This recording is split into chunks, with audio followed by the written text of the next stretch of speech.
Good morning and welcome to the In-Learning Partnership Brunchables live stream event. The In-Learning Partnership is a collaborative initiative that works to provide comprehensive professional learning resources for educators in Indiana.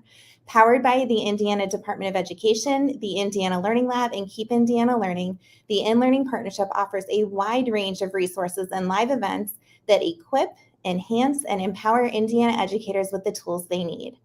This week, we've been having conversations focused on student-centered instruction with educators and practitioners from around Indiana. I'm Jessica Miller from Keep Indiana Learning, and today I am so excited to welcome Nate Walden from 5-Star Technology. He is here to chat with us about technology tools that increase access for all students. I'll turn it over to you, Nate. Thanks for being here. Awesome. Thank you, Jessica. Hello, everyone. Thanks for taking a moment out of your day to join us, whether you're watching us live or you're watching the recording at a later time. I really appreciate all of you and all that you do for Indiana students. As Jessica mentioned, my name is Nate Walden. I'm an instructional design specialist at 5-Star Technology Solutions.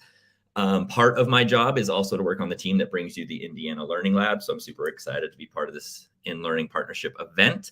Before I moved into this current role, I was a middle school social studies teacher for 11 years.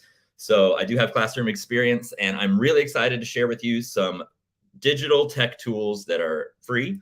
That's the important part here. All of these are free for you to use that can help you increase access for students. Now, before we get into the individual tools, I want to take a moment to sort of explain or describe what we mean by increase access for students. And this is all based around universal design for learning. I know there was an awesome session yesterday that did a really great deep dive on what UDL is. I'm not going to spend a whole bunch of time on that. I do want to sort of give you a brief overview for those of you that are new to UDL. But if you really want a lot more in-depth look at what UDL is and how it can have a positive impact on your students, you want to check out the recording from yesterday's session. So what is UDL? Universal Design for Learning is an approach to curriculum that works to minimize barriers in order to maximize learning for all students. So that's a very broad definition, and it sort of sounds like differentiation. It is different, however, from differentiation.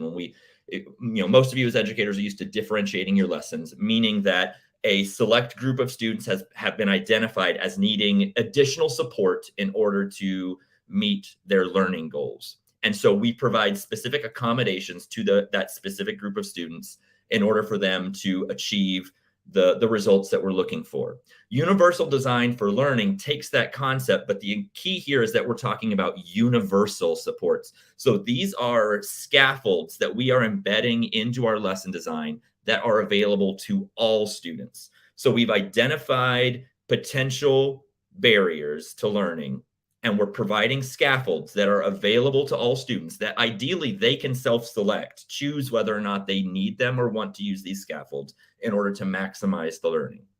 So that the example that's most common to sort of wrap our brains around this are wheelchair ramps that lead up to sidewalks. Think about, sidewalks as they get closer to the street, there's that ramp at the corner that allows wheelchairs to get up onto or down from a sidewalk. That's why they're there. They're because individuals in a wheelchair need those in order to access the sidewalk. However, lots of us benefit from those being there. I'm not personally in a wheelchair, so I don't necessarily need that to get up on the sidewalk, but individuals pushing baby strollers, sure, they benefit from having access to that support.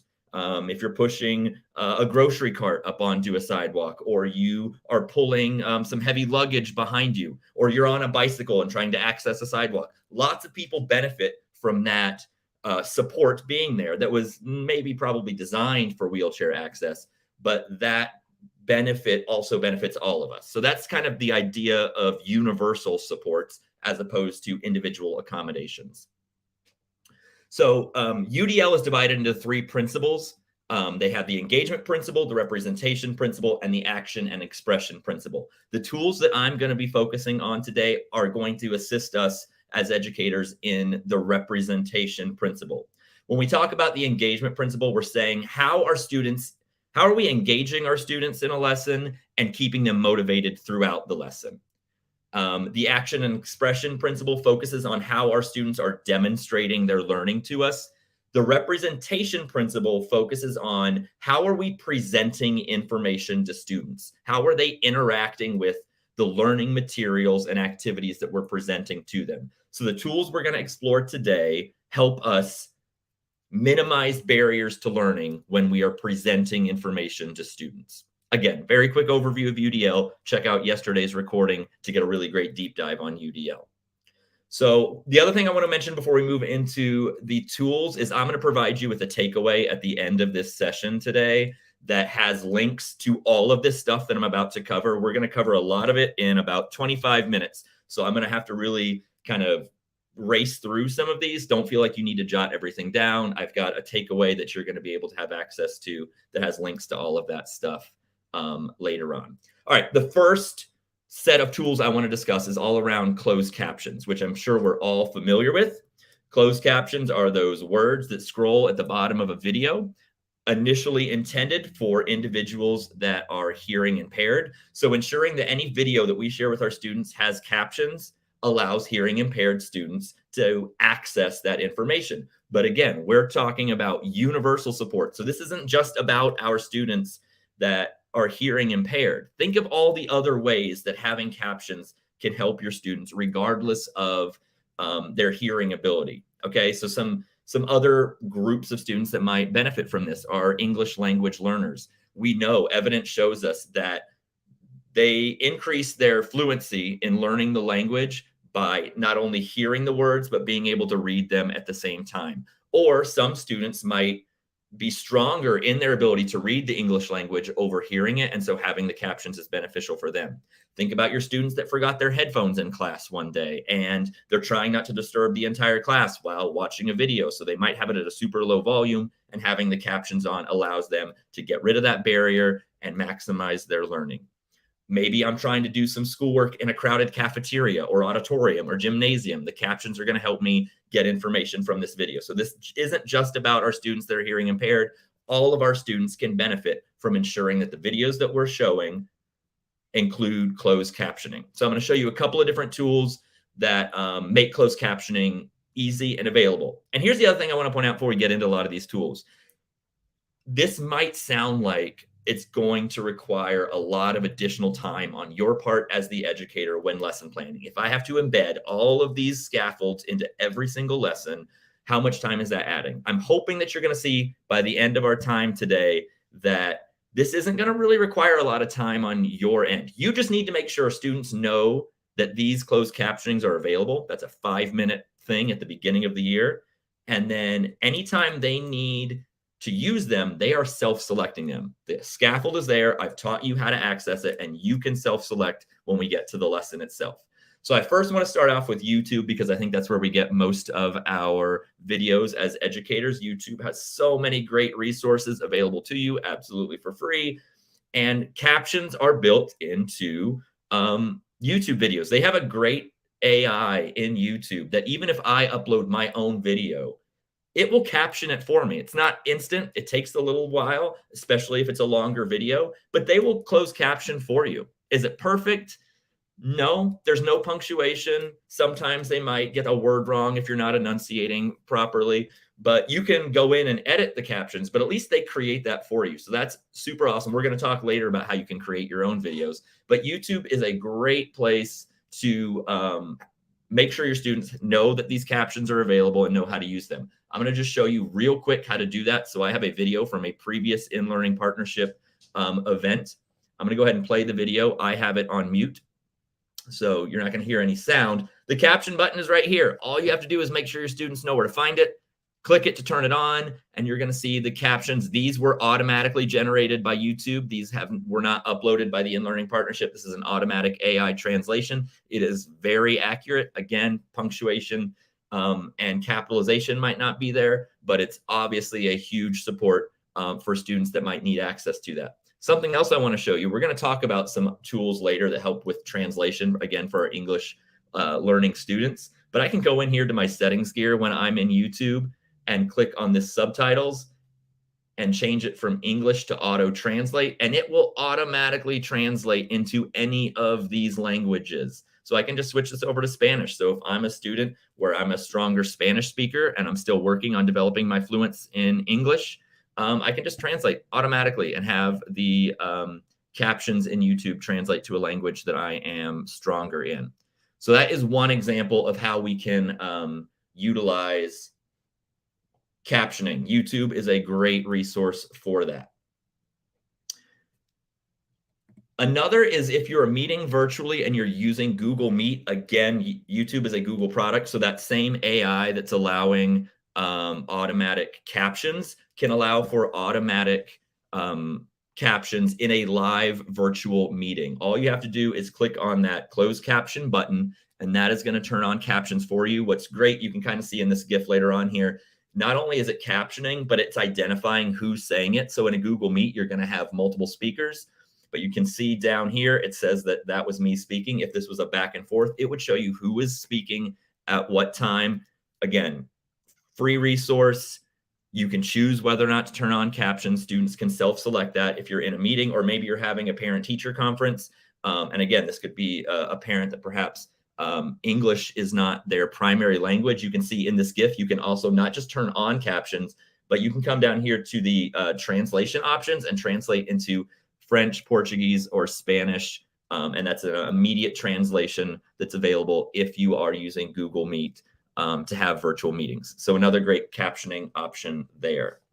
And then the final one I want to point out, this one I love, and I find that fewer teachers are aware exists. If you're using Google Slide for a presentation, it will caption for you automatically during your presentation. So think of this, like, it doesn't have to be a recording uploaded to YouTube. You could be giving direct instruction or lecture in class through a Google Slide. This is what I've been using in this presentation earlier. All you do is come in here when you are presenting your slides, down here, click on the 3 dots, and then turn on your captions, and it will just start automatically translating for you as you speak. Again, perfect, not perfect, but really accurate. And super helpful. So again, this can be helpful for your students that are hearing impaired. It can be helpful for your English language students, but it could also be helpful if you are presenting to a large auditorium and people are struggling to hear you.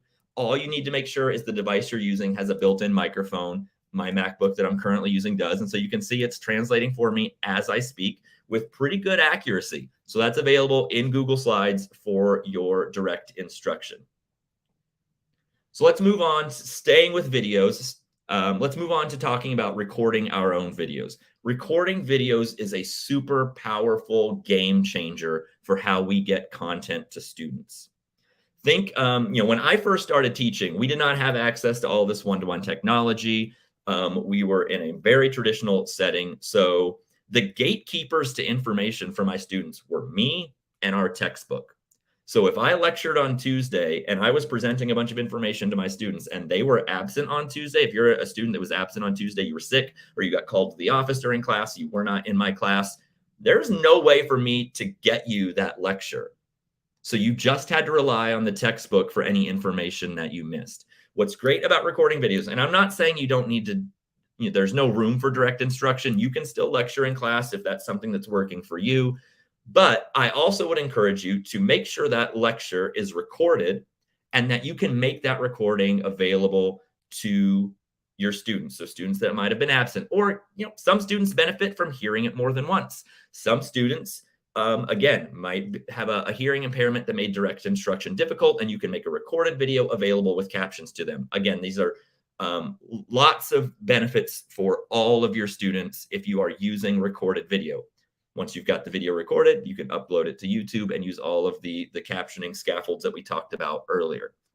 Now, this one does take a little preparation time on your end, but just think it's going to take a little preparation at the beginning, and then that video is going to live on. So next year, you don't have to worry about recording a new video. You've got a video recorded. Here's what I did when I was still in the classroom, the last few years of my classroom teaching career.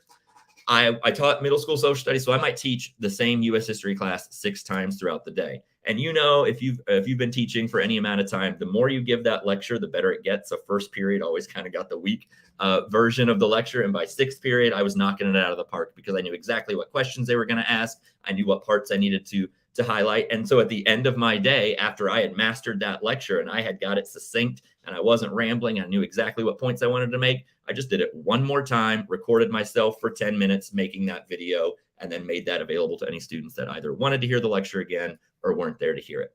So I want to share with you 3 of the tools that are sort of my favorite self-recording tools that are available to you, all free or freemium. A lot of these have like a free version that has some limitations to the length of the video, and then you can buy a more premium version if you want to, but all of these can be used in some form for free.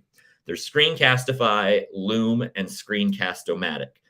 They all have their plus and minuses. On that takeaway that I'm giving you, all of them are linked, and so you can explore to see which one works best for you. My personal favorite is Screencastify, so that's going to be the one that I spend some time today talking about.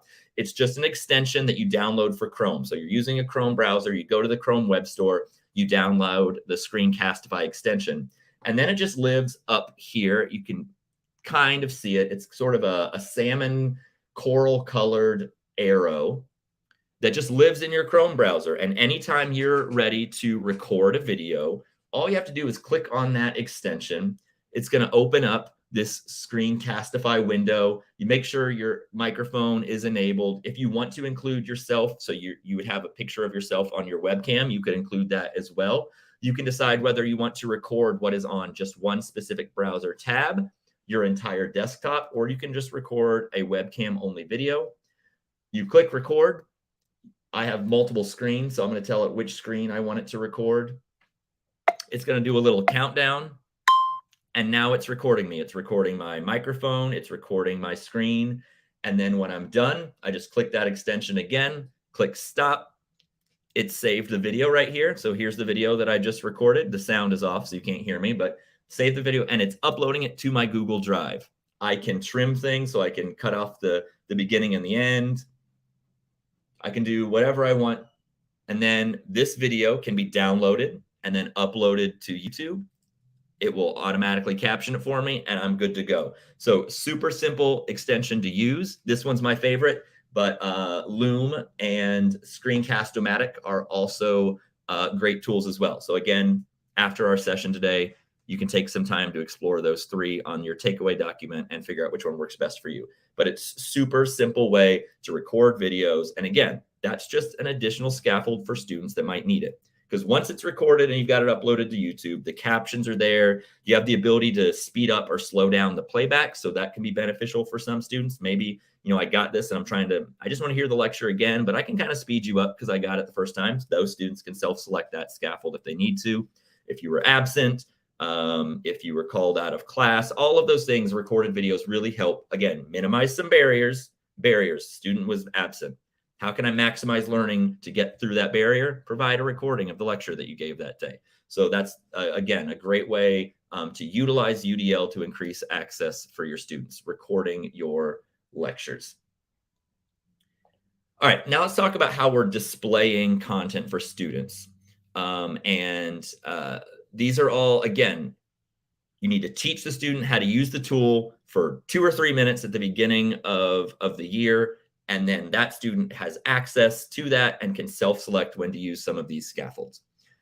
The first one is another Chrome extension. So again, we're using the Google Chrome browser. Go to the Chrome web store. We can download the Mercury Reader.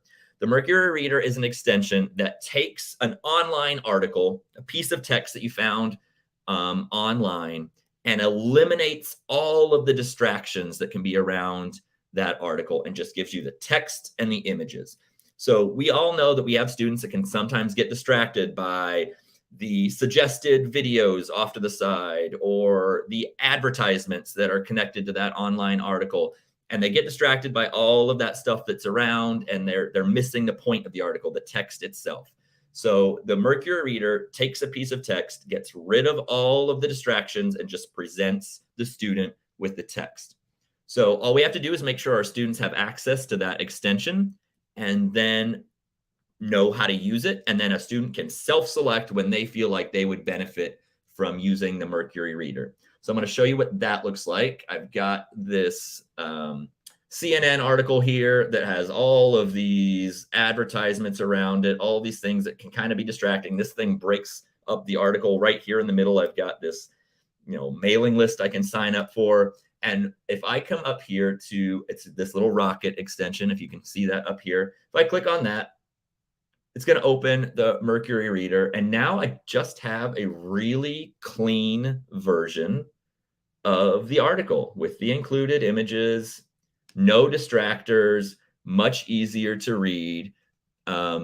And so if I'm a student that knows that like all of that stuff is too much for me while I'm trying to read this, I find myself getting distracted, I'm missing the point of the article, I can just go up there, click on the Mercury Reader, and it is going to eliminate all of that stuff and just highlight the text and the images that I needed. So that's the Mercury Reader, great extension from Chrome. Moving on, I'm going to try to speed things up here. I'm noticing that I'm running out of time a little bit here. Read and Write. This is a great extension for students that benefit from, they could be struggling readers, or they just benefit from, they feel like they learn more if they hear some information as opposed to simply reading it. So this extension does a lot of things. The part that I'm going to focus on is the ability for it to read the content that's on my screen. Another Chrome extension. So you'd go to the Chrome web store, you would download it. It's this purple puzzle piece up here at the top. So I am going to click on that puzzle piece, and then you'll notice it's going to open this additional toolbar up here. I'm going to highlight some text that's on my screen and click the play button. Read and Write provides personalized support to make documents, web pages, and common file types in Google Drive more accessible.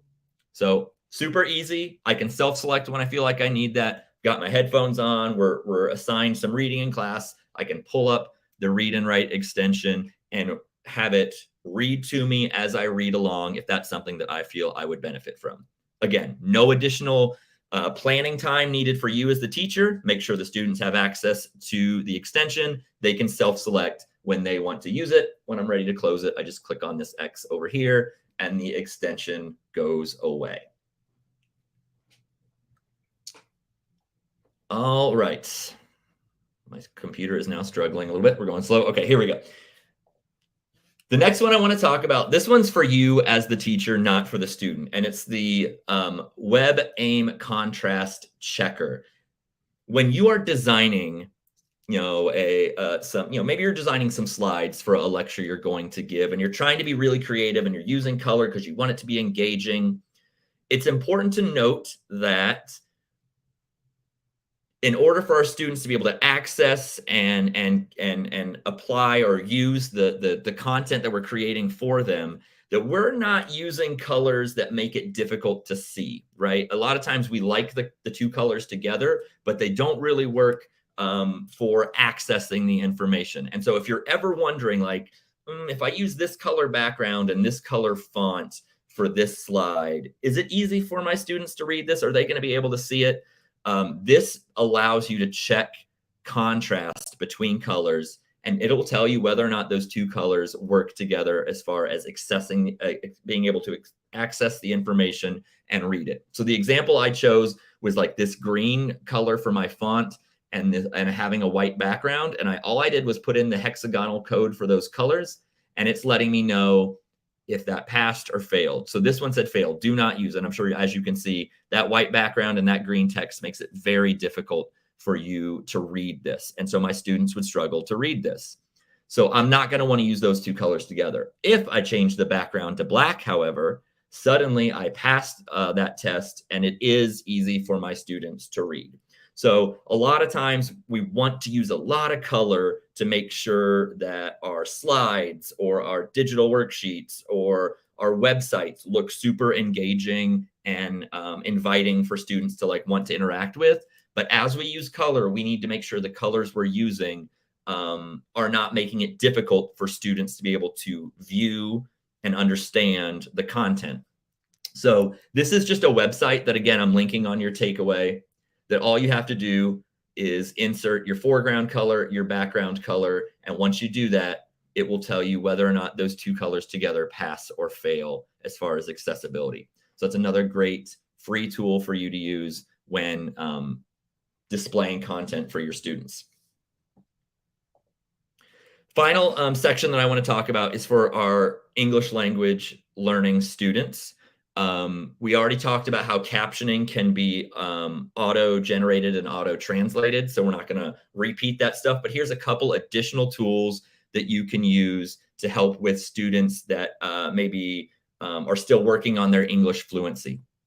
The first one is a free add-on for Google Slides. It's a slides translator. So if you are, maybe you're using Google Slides as a hyperdoc and students are working through this set of slides on their own to access information and then to demonstrate what they're learning. Slides Translator is an add-on that you can get from the Google Workspace Marketplace that will translate the text on a slide at my command. So again, this is a self-select tool. All you have to do is make sure your students have access to this extension or this add-on, and they can choose when they might need to use that.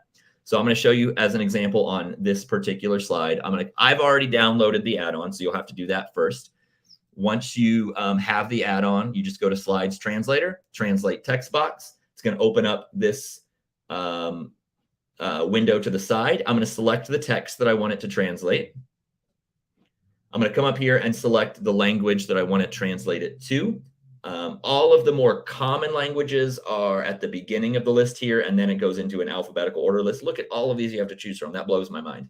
But I'm just going to choose, maybe I'll choose French, and then click Translate, and it's going to take this English language text box and translate it into French for me. So if I'm more confident in my ability to read French, I can take this English text box, translate it to French. I'm still now I can comprehend the information better, and I can continue on with my lesson. So again, a way to self-select some scaffolds that as the teacher, I just need to make sure you know how to use that, make sure you have access to it. And then that puts the power in the student's hands to choose whether or not they feel like they would benefit from using that, that particular scaffold. The last one I want to mention here is in Google Docs. Google Docs has an automatic translator as well. You can take some text written in one language and the Google AI will translate it into another language for you. So I can self-select that at any time. So I have a document that's written in Russian here. I speak no Russian. I have no idea what this document says.